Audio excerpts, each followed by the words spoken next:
দাঁড়া দাঁড়া একটুখানি দাঁড়া।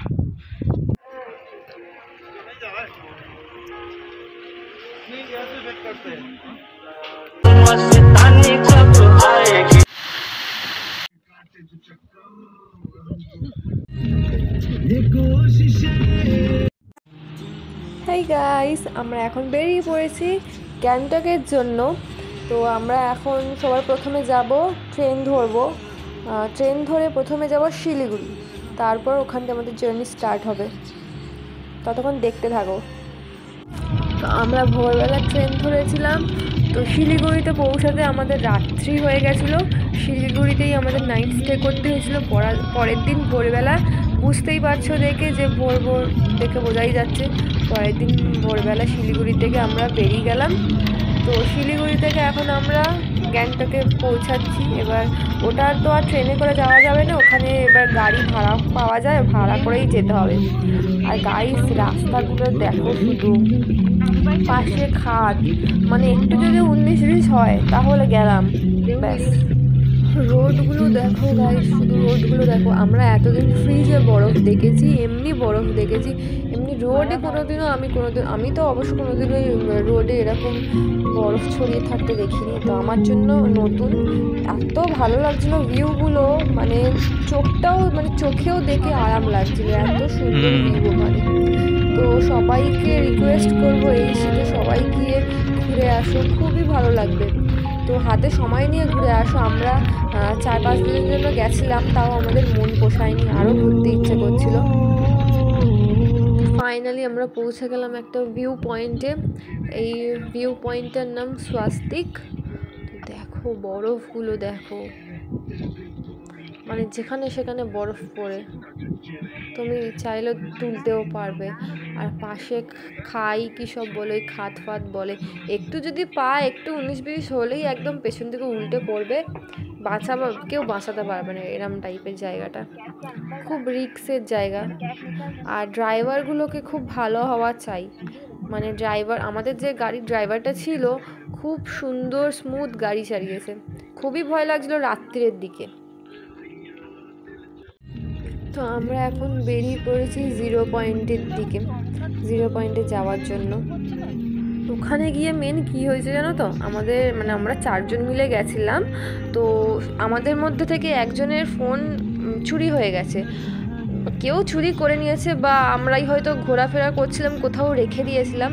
তো কি হয়েছে, ওই ফোনের মধ্যে সব আমাদের ভিডিওগুলো ছিল। তো এই ভিডিওটা যেটা আমি এখন তোমাদের সাথে শেয়ার করছি, সেটা আগের বছরের। তো আমার কাছে ছিল, সেই জন্য ভাবলাম একটু শেয়ার করে দিই তোমাদের সাথে। তো যত ভিডিও ছিল ওই ফোনে ছিল। তো সব ভিডিও তো আর দেখাতে পারলাম না, কারণ ফোনটা চুরি হয়ে গেছিলো। তা তোমরা যদি যাও, তোমাদের রিস্কে কিন্তু ফোনটা রেখো, সাবধানে রেখো। এত ভালো ভালো ভিডিও করেছি, তোমাদেরকে সেটা দেখাতে পারলাম না। আমরা ওখানে একটা এমজি মার্কেট বলে রোড আছে, সেগুলো দেখবে বলিউডে মুভিতেও দেখানো হয় মাঝে মাঝে। তো এমজি মার্কেটটা এত সুন্দর, এত দারুণ। আমরা যে হোটেলে ছিলাম, সেই হোটেলেরও আমরা ভিডিও করেছিলাম, এত দারুণ দারুণ হোটেল। বাট কি হয়েছে, ওই ফোনটা চুরি হয়ে গেছে, ওই ফোনের মধ্যে সব ভিডিওগুলো ছিল, সব আর আমরা তো আর পাইওনি ফোনটা, আর ভিডিওগুলোও পেলাম না। তো তোমাদের কাছে সব পুরোপুরি আমরা দেখাতে পারলাম না। তো এখানে সবথেকে ভালো একটা হিস্ট্রি আছে, সেটা তোমাদেরকে ভিডিওটা দেখলে তারপরে বুঝতে পারবে। তো যেতে যেতে আমরা পৌঁছে গেলাম ওয়াটার পয়েন্টে। এই জায়গাটার নামই হচ্ছে ওয়াটার পয়েন্ট। তো কারণ হচ্ছে, এই জলটা পাহাড়ের মাঝখানে কোথা দিয়ে আসছে কেউই জানে না।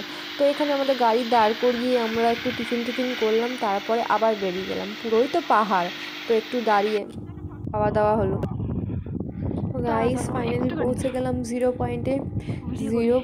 জিরো পয়েন্টের মতনই একদম, এত ঠান্ডা, হাত ফাত জমে যাবে। ওখানে আমরা লাইটার বের করেছিলাম, তো লাইটার দেখি পুরো জমে গেছে, লাইটারের যে তেলটা আছে আর কি, কেরোসিন তেলটা, ওটা পর্যন্ত জমে গেছে, এতটাই ঠান্ডা। তো আমরা খুব এনজয় করেছি, একটু রিলস বানিয়েছি। তোমাদের দাদাভাই তো বরফের মধ্যে শুয়ে ভিডিও করছিল, আমরা কেউ ভিডিও করতে পারছিলাম না, এতটাই ঠান্ডা না, আমরা ওই খালি হাতে ভিডিওটা যে করতে পারছিলাম না। আর গ্লাভস পরে ভিডিও হচ্ছিল না, তাই খালি হাতেই করতে হচ্ছিল। তাই একটু রিলস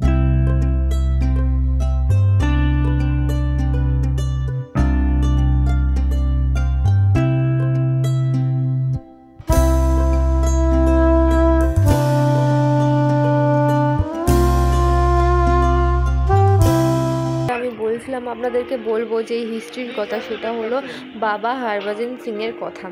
তো উনি হলেন 22 বছরের একটা সোলজার, যিনি মারা গিয়েছিলেন। তো মারা যাওয়ার পরেও উনি দেশের জন্য এখনও প্রোটেক্ট করে যায়, দেশকে এত ভালোবাসে। তো এখনও উনি রয়েছে। তো উনি মারা গেছিলেন, ওনার বডি কেউ খুঁজে পায়নি, উনি একটা খাতে জলের স্রোতে ভেসে চলে গেছিলেন।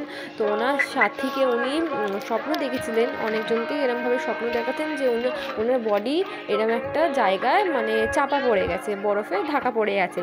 তো তারপরে সবাই মিলে গিয়ে ওখানে গিয়ে যখন সার্চ করে তখন সত্যি দেখে যে এরম ব্যাপার। তো রাত্রিরে ঘোড়ার আওয়াজে মানে ঘোড়ার গাড়ি করে কেউ আসছে, এবারে অনেকে ওনাকে আসতে দেখেছে, তারপরে সবাই বিশ্বাস করলো যে উনি আছে। তারপরে অনেক ধরনের কাজ করেছে, যেমন চায়নাদের সাথে ইন্ডিয়ার যখন যুদ্ধ লেগেছে তখন ওখানের খবর ইন্ডিয়া এসে দেওয়া, এটা মানে পুরো এখন মনে করি পুরো ওয়ার্ল্ড জানে ওনার ব্যাপারে। তাই জন্যই ওনার জন্য এত বড় মন্দিরটা বানানো হয়েছে। তো খুবই সুন্দর। এখানে যখন এসেছিলাম মানে ইন্ডিয়ার এতে গান চলছিল, মানে এত ভালো লাগছিলো এই জায়গাটা, মানে অসাধারণ লাগছিল আর কি। তো ওনার ব্যাপারে আমি কিছু জানালাম। তো এটা হলো ওনার মানে পুজোর জায়গা আর কি, পুজো করা হয় এখানে প্রতিদিন সকালে। দেখো, এটা হলো ওনার অফিস রুম, মানে খাতা বই সব থাকে। আর সবাই ভাবে যে উনি এখানে আসে, সবার এটা মানে আর কি, যে উনি প্রতিদিন অফিসে আসে, তারপরে মন্দিরে আসে, শোয়ার ঘরে আসে। বাবা হরভজন সিং কি জয় হো। এটা হলো ওনার অফিস রুম। দেখো ওনার জামা রয়েছে, এখানে চেয়ার রয়েছে, ওনার জুতো রয়েছে, আয়না রয়েছে। এবার কি হয়, প্রতিদিন সকালে পরিষ্কার করা হয় আর রাত্রে ঠিক ওটা কাদা ময়লা লেগে যায়। তো সেই জন্যই সবাই বিশ্বাস করে যে হ্যাঁ উনি সত্যিই আছে। আবার পরের দিন সকালে জুতোগুলো পরিষ্কার করে ওই জায়গাতেই রাখা হয়। আবার সন্ধ্যের সময় মানে রাত্রির সময় আবার দেখে জুতোর মধ্যে কাদা ধুলো লেগে জুতো ছড়িয়ে রয়েছে। বিছনাগুলো মানে কেউ শুলে যেরম থাকে